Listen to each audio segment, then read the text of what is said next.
Française, Français, je tiens à m'exprimer devant vous aujourd'hui pour traiter d'un thème qui enflamme l'actualité, mais qui l'enflamme finalement depuis beaucoup de temps, puisque la laïcité est un terme qui est galvaudé. Chacune et chacun peut y mettre l'adjectif qualificatif qui lui correspond, mais je pense qu'il est temps d'avoir un vrai débat sur ce sujet. En effet, la société française est composée de différentes religions, comme dans beaucoup d'endroits dans le monde. Sa spécificité est que un Français sur 2 n'est pas croyant. Il faut les respecter et ils ont naturellement, toute leur place dans la société.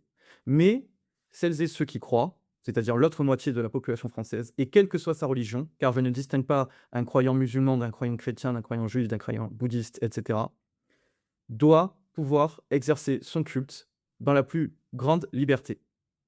On connaît, cette citation: «La liberté des uns ne doit pas, dépasser la liberté des autres». Eh bien, bien sûr que l'extrémisme religieux doit être combattu de toutes nos forces et les religions elles-mêmes s'y emploient. Mais nous faisons leur jeu, pire, nous devenons leurs meilleurs alliés en combattant celles et ceux qui respectent la France, qui se sentent pleinement français, tout en exerçant leur foi. J'aimerais rappeler ici que être musulman, ce n'est pas être forcément d'origine maghrébine ou d'origine subsaharienne. Il y a des Françaises et des Français, de souche comme on dit, ou en tout cas d'origine européenne, qui, sont musulmans, qui pratiquent leur religion en toute quiétude et ils doivent être protégés. Il n'est pas question de revenir aux guerres de religion qui ont tant secoué notre pays. Tous ces sujets-là tous ces sujets-là sont uniquement faits pour nous diviser. Pourquoi est-ce que nous rentrons dedans? La question peut être réglée très rapidement. L'autorité de l'État et la fraternité française. L'autorité de l'État consiste à ne pas laisser la moindre marge de manœuvre aux extrémistes, à celles et ceux qui veulent imposer leur foi. Mais pour cela, il faut être d'une loyauté absolue pour celles et ceux qui pratiquent et celles et ceux qui condamnent l'extrémisme. Alors bien sûr, on disait autrefois du pain et des jeux. Et aujourd'hui, j'ai envie de reprendre cette expression en disant du voile et de l'Ukraine, mais jamais nous ne parlons de la France. Bien sûr, tous ces sujets-là permettent de distraire l'opinion publique, pendant que les vrais sujets ne sont bien évidemment jamais traités. Alors voici ma position, n'en déplaise aux extrémistes d'un côté comme de l'autre. La liberté individuelle doit s'exercer pleinement pour les femmes qui veulent se voiler. Et quand je dis les femmes qui veulent se voiler, je ne parle absolument pas que des musulmanes, car contrairement à ce que la légende prétend, il y a aussi des chrétiennes, il y a aussi des juives qui souhaitent se voiler, et même des femmes qui n'ont pas de religion pour des raisons personnelles qui veulent se voiler. Et dire l'inverse, ce serait mentir au peuple français. L'un des problèmes, l'un des fléaux dans la société française, c'est qu'à force de combattre la religion, de bouffer du curé, comme on disait autrefois, nous avons totalement laissé le problème de côté, nous avons laissé les extrémismes prendre le dessus, et aujourd'hui, nous sommes confrontés à un ver qui a pourri le fruit. La laïcité, ce n'est pas combattre la religion. La laïcité, ce n'est pas un athéisme forcené. On peut être totalement français et croire en Dieu. On peut être totalement français et être musulman, juif, chrétien. Et d'ailleurs, n'est-ce pas la France qui a appelé la fille aînée de l'Église? Pourquoi, jusqu'à ce point, se renier? Bien sûr que la loi de 1905 sur la laïcité est une bonne loi et bien sûr que les religions doivent être séparées de l'État. Mais est-ce que ça veut dire que l'État doit tout le temps faire la guerre à la religion? Est-ce que ça veut dire que la religion est l'ennemi public numéro un dans ce pays? Toutefois, j'appelle toutes celles et tous ceux qui sont d'accord avec ce constat à ne plus séparer la cause des musulmans, la cause des chrétiens, la cause des juifs. Ça doit être la cause nationale, la cause de toutes les Françaises et de tous les Français. Nous devons être réunis pour dire: vous ne toucherez pas à la religion. La religion doit être séparée de l'État, mais elle ne doit pas être combattue par l'État. Et le voile ne pose aucun problème en France. Le voile est simplement une mouletta qui sert à un gouvernement totalement défaillant dans plein de domaines. Dans le domaine économique, dans le domaine de la souveraineté nationale, dans le domaine des libertés publiques, dans le domaine de la sécurité. Bien entendu, j'ai, comme vous, entendu celles et ceux qui disaient les musulmans ont peur en France. Mais je leur réponds, ce n'est pas les musulmans qui ont seulement peur en France. Ce sont tous les Français qui ont peur en France, puisque l'État a abandonné, ou du moins a trop abandonné, sa mission prioritaire qui est celle de protéger ses citoyens. Il est inadmissible que dans un pays comme la France, nous ayons ce genre de difficultés. Et ce n'est pas qu'un sentiment. Et quand bien même, si ce n'était qu'un sentiment, je pense que la parole est au peuple et que si ce sentiment-là s'exprime, il doit être écouté, il doit être entendu et tous les moyens doivent être mis en œuvre pour y répondre.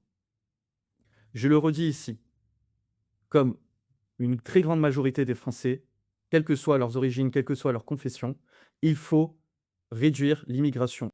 Nous ne pouvons pas aujourd'hui accueillir sainement et de façon convenable des étrangers si nous-mêmes, nous ne savons plus qui nous sommes, si nous-mêmes, nous nous sommes perdus dans l'insécurité, le chômage, le mal-logement et j'en passe. Que fait une famille avant d'accueillir des invités? Elle range la maison, elle fait le ménage. Eh bien, c'est ce que nous allons faire.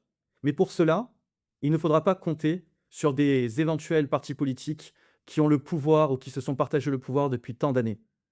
Je ne veux pas jeter la pierre un peu trop facilement. Je sais que c'est compliqué. Je sais que c'est difficile. Mais il faut avoir le courage. On ne va pas changer le monde sans rien changer. Ou alors nous allons faire comme cette fameuse citation dans Le Guépard. Il faut que tout change pour que rien ne change.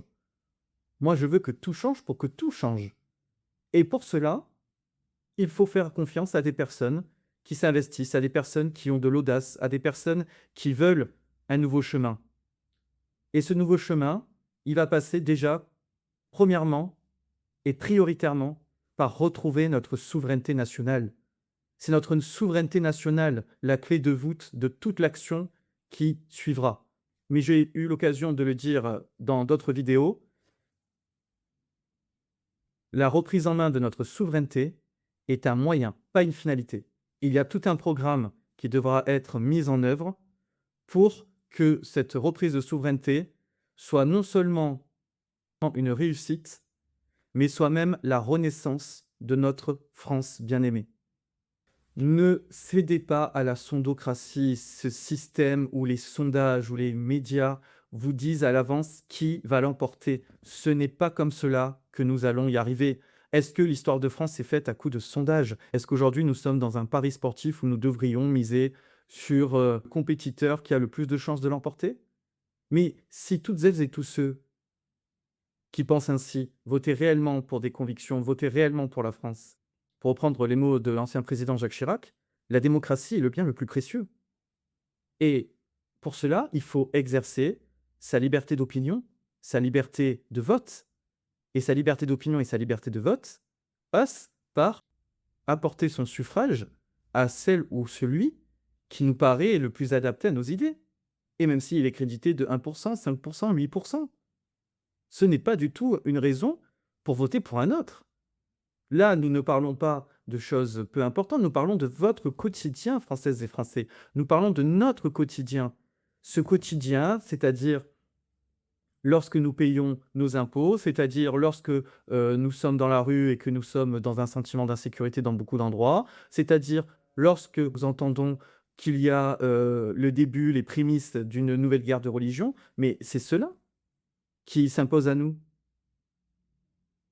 Si les enjeux n'étaient pas importants, si tout allait bien en France, au final, les élections ne seraient pas prises autant au sérieux.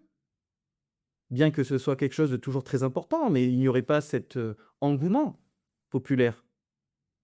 Je tiens à exprimer mon opinion sur un sujet qui fait également débat actuellement, c'est sur les prétendants à l'élection présidentielle.